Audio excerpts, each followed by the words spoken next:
February 5th, Kyrie Irving was traded to the Dallas Mavericks. Kyrie Irving and Markieff Morris went to Dallas. The Nets got back Spencer Dinwiddie, Dorian Finney-Smith, a 2029 unprotected first-round pick, a 2027 second-round pick, and a 2029 second-round pick. All that coming back as, the Kyrie trade request was in. It was kind of speculative where he was going to go. Dallas came in as an option I think not many people thought was going to happen. People thought he was going to reteam with LeBron. So first off, Kyrie out of town. Nobody's probably happier than you. Yeah, I mean, it's fine. And I think we could roll the tape on this podcast. I didn't fall for it in the last few weeks. I almost called it. I'm like, okay, KD's out. Of course, Kyrie's, put this one thing behind him. He's going to play great for 3 weeks. And he thinks like 3-week run here earned him another long-term contract with the Nets. Like he was sure of it. And apparently he wanted to stay with the Nets. His agent said it, his mother-in-law. And, so the fact that the Nets are like a garbage organization about 2 hours after he gets traded is fairly comical when he made it pretty clear he wanted to stay. And KD also signed long-term. Like, come on, guys, you're full of shit. Like, it's not about that. And just be honest. This is the way I want to deal with this, Denny. Yeah. Let's talk about what was, what is, and what could be. Okay.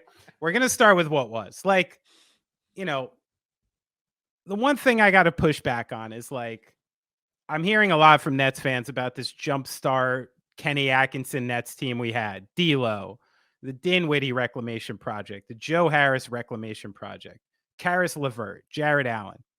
Great. Fun team. I enjoyed it myself. But the one thing I will say, and consistently said this whole time, is there is not a GM in the league who gets that call from Kevin Durant and doesn't do this. You had to. And you had to try, and you had to take a swing. And listen, the big three played 16 fucking games together. 16. They look great in those 16. When KD and Kyrie were on the floor together, they look great. They played 74 games together. We never saw it. We consistently got these little tastes of what it could be, kind of wet our palates. There'd be a couple weeks where you're like, oh shit. Like if the Nets actually put this together, this is a team. This is the team. And then you have the toenail against the Bucks. And then you have one guy who decides to sit out an entire season when you put that team together. You couldn't really foresee this shit. Like, are we really going to blame Nets management on a fucking global pandemic and the fact that you have one nut job, one in the league who completely held you hostage for a season? It also makes James Harden seem a little smarter, right?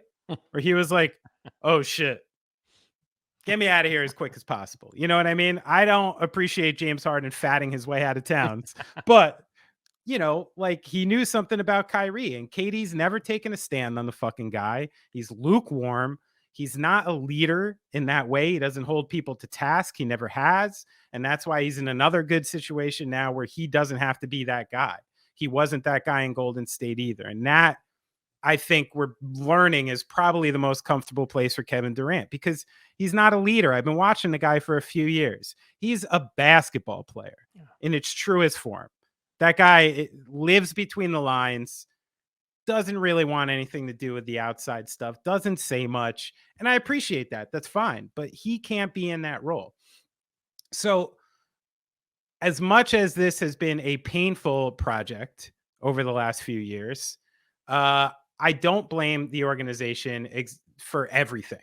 Like there were so many variables and so many times where we saw like tell me if we go into the next season and there's no COVID. I mean, the Nets are the clear favorites to be the NBA champions last season. Clear. Yeah. I don't think anyone stood in their path, and it's just one of these things. And so I'm not going to kill the Nets for that. Now, what is, okay? Kyrie behaved for 3 weeks and wanted a long-term extension. Big surprise. The one thing that's interesting about it is the Nets seem to clearly make the trade to help maybe keep Kevin Durant in Brooklyn. When you see them actually bringing pieces back instead of draft capital, you assumed, oh, okay, they're trying to help KD get through this year.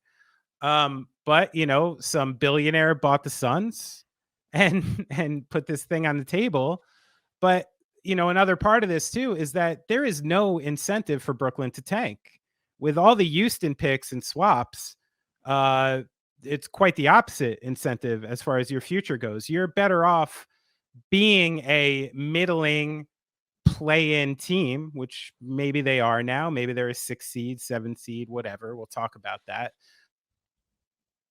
There was no incentive to either keep KD or to tank. So Brooklyn, did what they could and brought back what I think are 4 really strong rotational players, one of which is a borderline all-star who apparently there was an offer for Mikal Bridges for four first-round picks from Mikal Bridges was floated.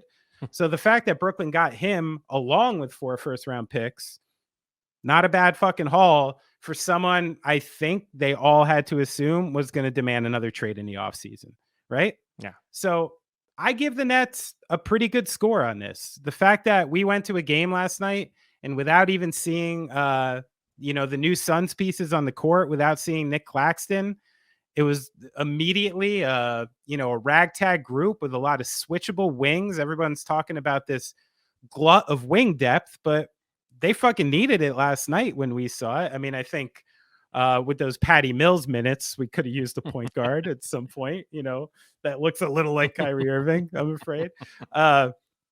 So that's the thing, man. I mean, it was so close to being what it could be. And I don't see any team that would have done it another way. And then Kyrie kind of held him hostage. And there's just all these bad situations. Maybe the worst thing that they did was acquiescing to Kyrie last season.